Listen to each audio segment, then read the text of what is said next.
Press play on curiosity. I mean, that's the opening line from DJ Nova for the February 2026 Indie Showcase. And it's a necessary instruction, really. Yeah, because when you look at this, we're not just looking at a playlist today. If you peel back the layers here, you're actually looking at this really complex cross-section of the creator economy. It really is. I mean, when you look at the raw data from this showcase, these, 17 artist profiles, Yeah. You stop seeing just musicians. Right. You start seeing entrepreneurs, cultural historians, and, I mean, in some cases, you're looking at distinct microcorporations. And that's exactly the angle we're taking for this deep dive. We've gone through the bios, the focus topics, all the talking points the artists themselves wanted. And we're going to explore how the definition of an indie artist has just, fundamentally shifted in 2026. Because that romantic idea of an artist just in a room with a guitar, it feels almost obsolete looking at this. It does. It's no longer just about the sound. It's about the infrastructure they're building around the sound. For so many of these artists, the music is just the front door to a much larger building. So let's start right there, the infrastructure. The first big theme that just jumps out of this stack is this professionalization of the hustle. Yeah. We're seeing artists who are acting less like creatives and, more like founders. It's that shift from artist to brand. And the clearest example of this, maybe the most aggressive example, is artist number 12, Only One Siege. Right. He's based out of Austin, Texas. The track he submitted is called Long Lost Tribe. And it's described as having aggressive trap elements, high energy. But if you just ignore the music for a second and look at the bio, it reads like a pitch deck. It totally does. Yeah. He doesn't just list his songs. He lists his corporate entities. He's the founder of Money Hungry Mafia, LLC. Right. Tane X Inja Clothing, Inc., and Moguls Overthrow Elites Publishing, Inc. Moguls Overthrow Elites. I mean, that is an incredibly specific, almost politically charged name for a publishing company. It signals the intent, right. He's not just trying to join the industry. It sounds like he wants to stage a hostile takeover. Well, look at his background. He lists an associate's degree in art and business of administration. And when they asked him what he wanted to talk about, he didn't say my flow or my beats. No, he said building momentum in the underground. Yeah. And his business philosophy. So for him, the music, that street smart lyricism, it's basically the marketing arm for this whole conglomerate he's building. Exactly. This is vertical integration at the indie level. He's handling production, visual identity, business consulting, publishing, merch. He isn't waiting for a label to offer him a 360 deal. He is the 360 deal. He is. He's built the whole supply chain himself. It's a very aggressive, very outward-facing model. But then you have artist 13, Yoboi, who offers this fascinating counter-narrative. It's still business-minded, but the temperature is completely different. Yeah, Yoboi's interesting because, on the surface, the product high-energy trap, modern hip-hop beats it tech, aligns with that same hustle culture. He's a producer and engineer for Flytech Productions, working out of Illinois and Missouri. You'd expect him to want to talk about, placement deals or plugins. But his requested talking points are so different. He just dropped a track, Can't Let You Go, but he explicitly wants to talk about mental health in music and financial literacy in creative industries. That is a heavy pivot from the Money Hungry Mafia vibe we just saw. It really is. It feels like the other side of the coin. Yeah. If Only One Siege is the execution of the business, the offense, let's say, then Yoboi is representing the defense against the industry. Yes. He frames the whole music world as exploitation versus opportunity. It suggests he sees financial literacy not just as a way to get rich, but as a survival mechanism. It's armor. So you need to protect your headspace and your wallet to survive the game. He's not talking about taking over. He's talking about not getting eaten alive. Precisely. And speaking of, not getting eaten alive, there's a third approach to this hustle theme that comes from Brickline Records, artist number 1. The community model. The community-oriented model, yeah. Their motto is bold beats, real vibes. But it's their operational strategy that's really fascinating. They're tackling the issue of waste in the creative process. You're talking about the unused beats. Right. Every producer has a hard drive full of stuff that didn't make the cut. It's usually just dead data. Sits there forever. Exactly. But Brickline decided to essentially open source that inventory. They share their unused beats with other creators because, as they put it, every sound has potential. That completely flips the logic of scarcity, doesn't it? I mean, usually you hoard your resources until someone pays for them. It's an ecosystem play. Their mission is elevating the voices of tomorrow. So by giving out these assets, they're not just selling a product, they're building a network. So if only one Siege is the CEO and Yoboi is the risk manager. Brickline is the supply chain manager for the entire community.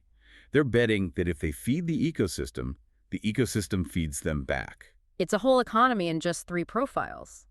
But okay, once you have that business structure, what are you actually using it for? What's the message? And that brings us to the second major theme here, using sound to define culture and identity. Because for a lot of these artists, music is a tool for preservation. This is where we see artists doing some really heavy lifting on heritage. And we have to start with ekovibration, artist number 6. This is a complete stylistic shift. We're in Afrobeats and Amapiano now.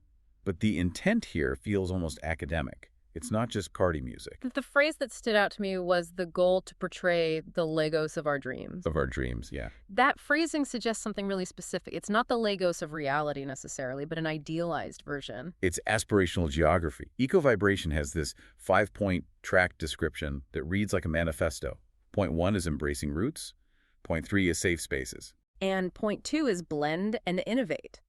And that seems to be the key, right? That's the mechanism.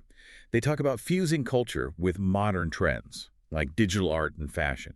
Ekovibration isn't just making dance tracks. They're trying to create a framework where youth can be modern without, severing ties to their heritage. They even mention spiritual frequencies.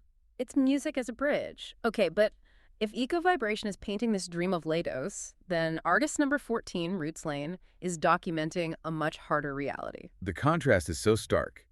Roots Lane's bio says he doesn't rap about the streets, he raps from them. It's just a one-word change, but it changes the entire perspective. It does. About implies you're an observer. From implies you're a participant. Yeah. He talks about ciphers on cracked concrete and late-shift jobs. His sound is described as a news report with a heartbeat. Which implies a duty to accuracy. It implies his role is to witness. He talks about lived experience sharpened into bars. So while ekovibration is building a cultural safe house, Roots Lane is on the corner documenting the late-night walk home.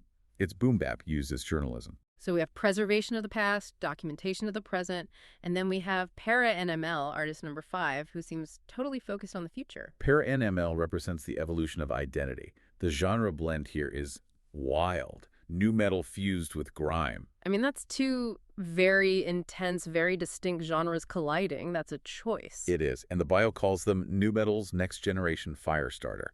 It's fascinating because it acknowledges the history, it respects the pioneers, but the focus is all on being future-facing. The track, Right Time, is described as a streetwise manifesto with industrial grit. It's all aggressive, thunderous bass lines, but the intent is to stake a claim on what comes next. So if ekovibration is the root, para-nml is the mutation. They're shaping the future by forcing these sounds together and saying, this is what we sound like now. It just highlights how flexible music is as a tool. You can build a business, preserve a culture, report the news, but sometimes you just need to tell a very specific, very personal story. The storytellers. And this is where the indie nature of the showcase really shines, because these stories are often, too specific or too weird for mass market pop. You're definitely thinking of Sammy G7, artist number 15. I am. The track is called Hustler. Now, normally a song with that title is a brag track, right? It's about success, stacking cash. But the notes describe this as a sorrowful and heart-touching story. It's a tragedy about a hardworking guy whose girlfriend leaves him for a rich man. But look at the specific talking point Sammy G7 requested. How some ladies fail to encourage their lovers in their struggle. I mean, it is so incredibly specific. It's not just, I'm sad she left. It's a critique of the lack of support during the building phase of a relationship. It feels like we're reading a diary entry. But there's no attempt to generalize it. In a major label meeting, someone would say, hey, can you make this a little more vague? Right, so everyone can relate. But he's doubling down on the specifics. He's telling his truth. He even asks fans for prayers so he can go viral. It's just a raw, vulnerable plea. And that vulnerability shows up in a different way with artist 11, ahkdigitalz. This is a profile that mixes huge ambition with a very grounding dose of reality. Ahkdigitalz.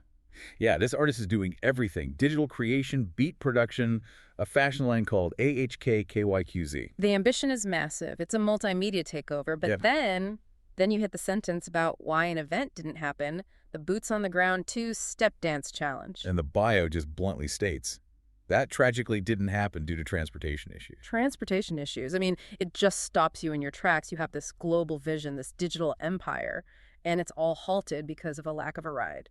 It's such a stark reminder of the physical hurdles indie artists face. It grounds this whole deep dive. We were just talking about only one siege is LLCs, and ahkdigitalz reminds us that sometimes the biggest barrier isn't the market. It's just logistics. It's getting to Zebuland. Yeah, but the buyer notes are still pushing, still rebranding. The resilience is the point. The transportation issues didn't stop the ideas. Absolutely not. And if we want to talk about just pure, unadulterated creative output, we have to talk about Adam G., artist number 3. The wild card of the whole deck. The genres listed are dark arts, sci-fi thrillers, and jungle house. It's a total refusal to be categorized. The bio uses phrases like laser bombardment surgery. I have no idea if that's a song title or a medical procedure, but honestly, in this context, it fits. It just invites you to the smoker's parlor to experience the weirdness. Unlike Sammy G7, who needs you to understand his heartbreak, or Only One Siege, who wants you to invest in his brand, Adam G is just opening a door to a strange room and saying, come on in, it's going to get weird. Creativity for creativity's sake. Which is essential. In a stack full of business plans and cultural missions, you need the artist who just wants to jungle house it up. Before we wrap, we should do a few rapid-fire mentions. The variety here is just too good to skip. Let's do it. Okay, Tone 123, Anthony Cairns. The architect. He talks about electronic landscapes and building structures of sound. It's immersive. J.Pirelli. The purist. Explicitly says he makes music for people, not places. He just follows the frequency. And Crystal 789. The screenwriter. Over 100 songs, and she views songwriting like an action movie. It's music as suspense. So we've looked at the CEOs, the reporters, the dreamers, the genre benders. When you zoom out and look at this whole February showcase as one thing, what's the takeaway? The through line here is agency. Agency. Think about it. Every single artist we've discussed is taking extreme ownership of their narrative. Only One Siege isn't waiting for a manager. He built the company. Brickline isn't waiting for distribution. They created the supply chain. Ekovibration isn't waiting for someone else to teach their history. They're putting it in the liner notes. They're refusing to be passive products. They aren't waiting to be discovered. They're defining the terms of their own existence. Exactly, but this brings up a tough question for us to think about. What's that? We're celebrating this hustle. We're impressed by the LLCs and the financial literacy. But are we looking at the empowerment of the artist, or are we just looking at the exhaustion of the artist? That's a really valid point. If you have to be the CEO, the marketing director, the historian, and the musician, when do you actually sleep? And that's the tension of the 2026 indie scene, I think. The starving artist trope might be dead. But it may have been replaced by the overworked entrepreneur. You have the freedom to do everything, which unfortunately means you have to do everything. It changes how you listen to the music, really. You aren't just hearing a song, you're hearing a business plan and a battle for survival. You really are. And that context makes the music hit just a little bit harder. That is it for our deep dive into the February 2026 Indie Showcase. A massive thank you to all the artists for providing such a transparent look into their work. There's a lot to learn from them. Check out the showcase, find the story that resonates with you, and as DJ Nova said at the very beginning, keep pressing play on curiosity. We'll see you on the next deep dive.